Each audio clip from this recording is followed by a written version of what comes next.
Kata kunci yang lainnya adalah ela post-truth. Orang tidak berpikir tentang kebenaran objektif, tetapi orang berpikir yang tak anggap benar punya aku ya pasti benar. Gitu. Jadi post-truth itu kan melampaui kebenaran objektif. Nah, menurutku Pak ini adalah calon presiden yang terbaik walaupun nggak ada prestasinya. Ya bagiku ya dia terbaik. Ramalan itu kalau meleset orang lupakan. Kalau jelek to the point kena terbukti orang ingat setengah mati. Betul. Saya pinjam istilah ini ya, escape from freedom. Jadi karena banyak pilihan, teori ini mengatakan pada akhirnya pilihan itu melelahkan dan kemudian kita pegang erat satu-satu.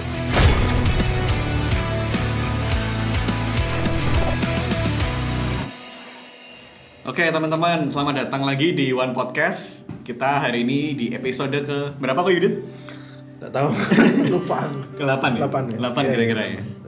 Oke, bertemu lagi dengan saya Peter dan partner saya Yudi, kami Jupiter, nggak usah ya. Jayus banget. Dan hari ini kita kedatangan tamu yang wow banget gitu kan, yang luar biasa banget. Please welcome Pendeta Wahyu Pramudia. Oke, thank you ya. Selamat datang. Oke, thank you ya Peter dan Yudi ya. Jupiter itu jokes bapak-bapak banget. Dan kalian ya belum usia bapak-bapak banget gitu ya. Menuju bapak-bapak. Ya. Oke. Saya Wahyu Pramudia tapi panggil aja WP gitu. WP, ya. WP itu nama yang saya pilih ketika saya muncul di radio kan, nama Wahyu itu terlalu umum pasaran gitu ya, kurang keren gitu ya. Teman-teman pasti tahu mereka yang ada di dunia entertainment khususnya di televisi atau radio itu selalu punya nama keren yang bukan nama asli, gitu ya, nama panggung gitu ya. Panggil aja WP. Kerjaan utama saya pendeta jemaat GKI Ngagel. Surabaya. Itu iya basicnya. Kerjaan yang lainnya ntar kita bicara.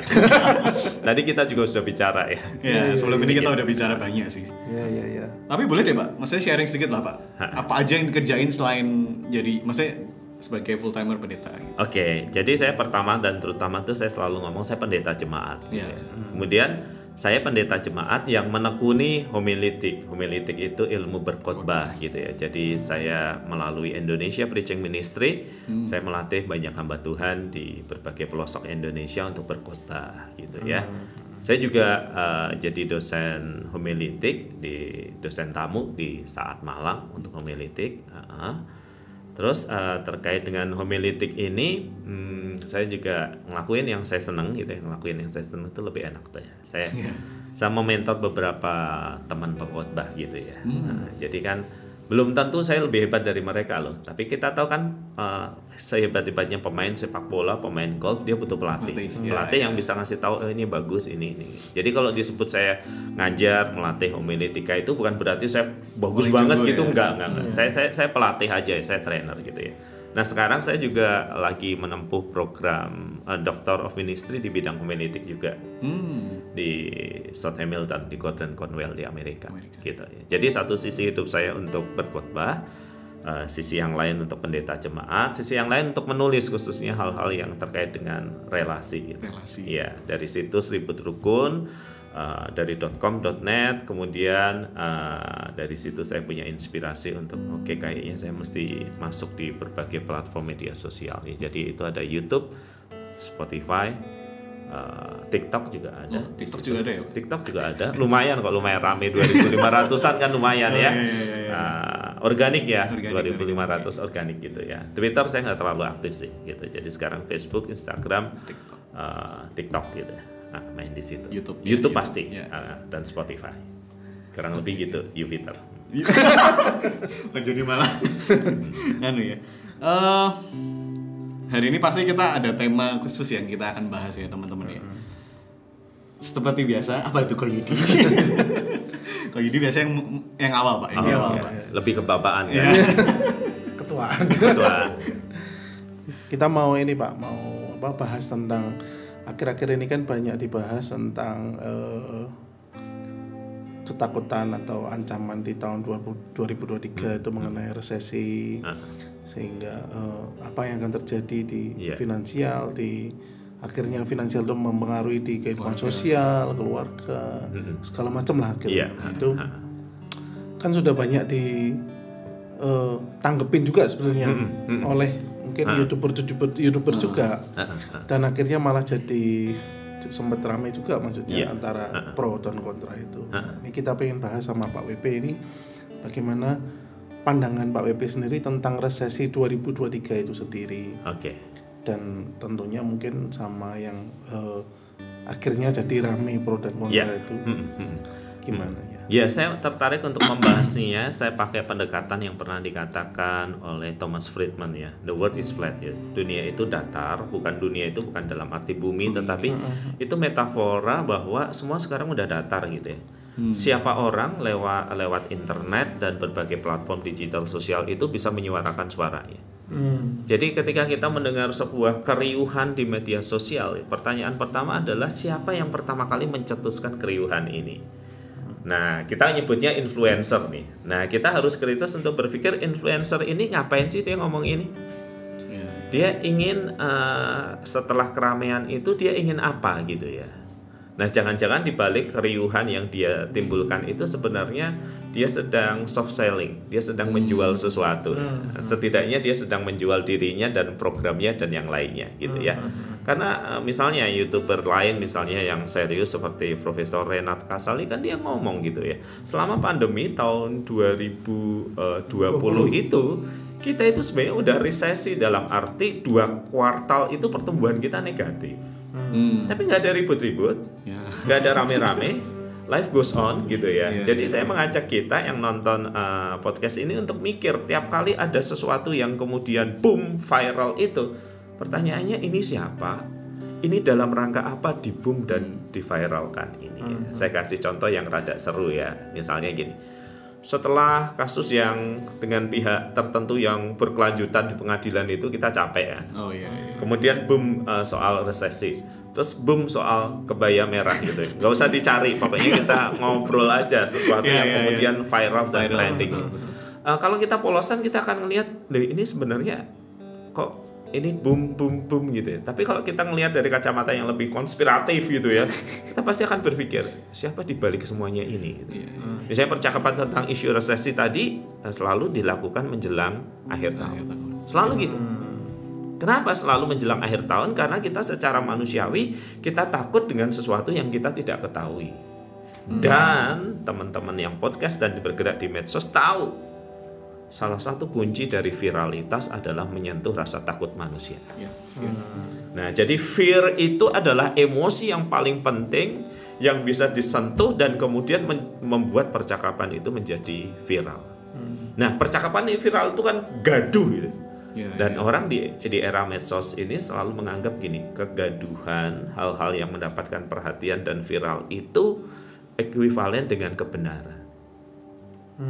Karena rame, karena banyak orang percakapan. Jadi sebagian orang mempercayainya, sebagian orang menolaknya. Nah, ini kan era yang kata kunci yang lainnya adalah era post-truth.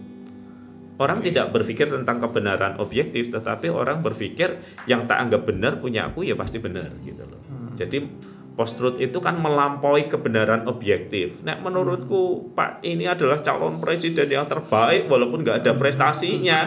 Ya bagiku ya dia terbaik gitu. Nah, era post-truth ini makin jadi problem di media sosial kita karena ada gelembung-gelembung yang diciptakan. Yudi sukanya ini, media sosial ngasih iklan itu terus. Peter sukanya itu, dikasih makan terus. Jadi akhirnya masing-masing orang itu hidup di dalam gelembung-gelembungnya sendiri, meyakini kebenarannya sendiri. Dan dia memilih kayak belanja di supermarket kebenarannya sendiri. Maka kalau dia makan itu isu tentang resesi, wah isinya telepon ke pendetanya, gimana masa depan Pak, gimana gini. Tapi ketika disodori misalnya podcastnya Profesor Renat Kasali, nggak mau dengerin. Nah, ini kan era-era yang harus kita sadari terlebih dahulu sebelum masuk ke esensinya soal resesi ini. Bahwa penggaungan-penggemaan di media sosial ini pasti ada reasoningnya, pasti ada alasannya, pasti ada jualannya, dan kita harus coba berpikir kritis kira-kira siapa yang mendapat keuntungan dari semuanya ini. Segmen bisnis apa aja yang mendapatkan keuntungan dari ancaman resesi yang katanya akan terjadi gitu. Berarti harus kita melihat apapun informasi harus dicari akarnya kan. The why-nya dulu kan, Pak. Maksudnya tujuannya mereka membuat itu seperti apa kan. Baru kita oh ya lebih clear mind-nya, lebih apa ya, lebih jelas ya kita berpikirnya kan, lebih tenang juga ya. Iya, jadi nggak bisa berpikir polosan gitu ya. Teman-teman di restoran ya, saya kasih contoh sederhana, tau lah. Ketika teman-teman sudah selesai makan, Yudi, Peter udah selesai makan, mbaknya kan ngambil piringnya. Selesai minum, mbaknya ngambil gelasnya. Itu sign apa sih? Lu pesen lagi kali. Kalau lu nggak pesen lagi, pulang gitu loh. Kenapa nggak dibiarin zaman dulu di situ? Kan. Kalau ditegur kan nggak enak. Kalau di gini kan seolah-olah dilayani, tetapi pesennya kan dapat gitu. Kalau aku sih tak beresin sendiri. Bawa ke belakang sekalian, cuci sekalian, minta diskon. Saya ngerjain sendiri ini. Nah, soal prediksi-prediksi akhir tahun itu menariknya gini ya, Yudi dan Peter gitu. Siapa sih yang pernah meramalkan bahwa akan terjadi pandemi? Nggak ada loh, 2 tahun lalu. Sama sekali nggak ada. Bahkan ketika peristiwa itu terjadi di China akhir tahun kan. Ya, 2019. Dan kemudian minggu kedua atau ketiga Maret baru ibadah gereja berhenti. Kita itu masih mikirnya, oh ini paling 3-4 bulan selesai. Oh nggak akan ada sulit. Tapi ternyata berkepanjangan dan ini peristiwa besar di sejarah dan belum pernah tidak ada yang meramalkannya. Berarti gimana sih tentang ramalan-ramalan kayak gini gitu ya. Ramalan itu kalau meleset orang lupakan. Kalau jelek to the point kena terbukti orang ingat setengah mati. Betul. Jadi kalau misalnya orang mau jadi terkenal nih, dia pasang aja 100 ramalan gitu. Dengan bahasa-bahasa yang agak ambigu. Ada artis ditangkap karena narkoba. Ya artis kalau nggak narkoba apa sih? Masa artis ditangkap karena meledakkan bulan itu kan ya terlalu jauh gitu. Nah itu saya selalu ngomong untuk teman-teman yang punya keyakinan religius, Kristen ataupun keyakinan religius yang lain ya, ketika menghadapi ramalan-ramalan itu ingat toh, ini orang-orang yang akan diingat kalau perkataannya benar. Tetapi segera dilupakan kalau perkataannya salah gitu loh. Dicek track recordnya kembali. 99 ramalannya keliru, cuma 1 yang betul kok gitu loh. Jadi jangan mudah gelisah, jangan mudah takut gitu ya. Dengan ramalan-ramalan yang gelap tentang masa depan. Kenapa saya bilang jangan mudah takut, jangan mudah gentar? Karena Alkitab mudah menggambarkan kan memang bahwa akhir zaman ini nggak lebih mudah gitu loh. Ya kualitas hidup manusia, karakternya itu udah nurun gitu. Alkitab udah ngomong itu kok gitu. Dan akan banyak kesulitan, banyak kesusahan, sakit, penyakit dan yang lainnya. Ya itu semua udah tertulis di Alkitab sih sebenarnya. Tentang akhir zaman kan sebenarnya kan yang akan terjadi. Oke. Saya malah menyoroti itu yang masalah kita kalau interest terhadap sesuatu, akhirnya kita biasanya kan sekarang cari di medsos, cari di internet. Jadi kan kita akan ditambah oleh secara sistemis itu kan gelembung-gelembung itu terus. Padahal kan sekarang kan secara bebas kan itu semua bisa dikonsumsi kita. Dikonsumsi ya. Berarti memang benar-benar istilahnya tuh bahaya sekali, maksudnya.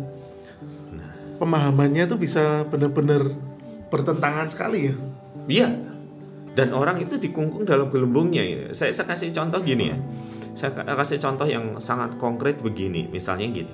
Misalnya Yudi mendukung tokoh A gitu ya. Peter tokoh B. Kan nanti semua postingannya kan gitu kan. Dan juga seringkali di cross kan disilang. Kamu hanya akan dengar kabar buruk tentang tokoh lawanmu gitu. Kamu hanya dengar kabar baik tentang tokohmu dan yang lainnya, dan itu kamu hayati sendiri. Makanya nggak heran dalam pengalaman pemilihan beberapa tahun yang lalu, grup keluarga itu pecah, grup WA-nya.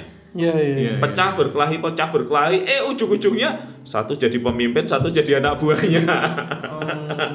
Jadi media sosial itu ya, itu membuat kita sebenarnya itu hidup di dalam gelembung-gelembung itu gitu ya. Itu kan permainan soal AdSense yang ada dan yang lainnya. Nah, saya kasih contoh ketika saya ngelola ributrekun.net ya. Itu tuh akses iklannya itu udah kita batasin gitu loh. Maksudnya iklan-iklan yang dewasa itu udah nggak harusnya ada di situ gitu ya. Tapi ketika seseorang misalnya googling dengan konten-konten dewasa, akses ke ributrekun.net gitu ya, kadang-kadang masih ada 1-2 iklan itu muncul kan, terus dia komplain ke kami ya, gimana sih website nilai-nilai keluarga tentang relasi sehat kok iklannya tentang hal-hal yang berbau dewasa. Nah, kami tahu. Bukan kami yang memasang iklan itu. Betul. Pihak pemasangnya yang memasangnya. Dan pihak pemasangnya juga bukan acak. Sesuai dengan preferensi pencariannya. Nah, itu kan. Jadi yang sederhana aja deh. Sekarang misalnya saya nyari wisata liburan di Jogja. Nanti iklan di medsos kita tahu-tahu hotel di Jogja ini di Jogja. Nah, bayangin kalau itu preferensi hidup seseorang tentang politik, agama dan yang lainnya, akan membuat orang masih akan digelombongnya gitu. Saya pinjam istilah ini ya, escape from freedom. Jadi karena banyak pilihan, teori ini mengatakan pada akhirnya pilihan itu melelahkan dan kemudian kita pegang erat satu-satu. Itu mirip saya ngajak anak saya ya di Pujasera yang banyak banget, bingung dia. Makan apa ya? Makan apa? Jawabannya nasi goreng. Ayam Besok minggu depan nasi goreng. Jadi banyaknya pilihan itu membuat kita justru tidak berdaya dan kemudian berpegang teguh pada satu yang menurut kita paling benar.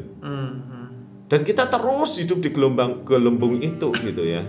Dan kemudian akhirnya ketika relasi di gereja, di masyarakat, dimanapun kadang-kadang benturannya keras.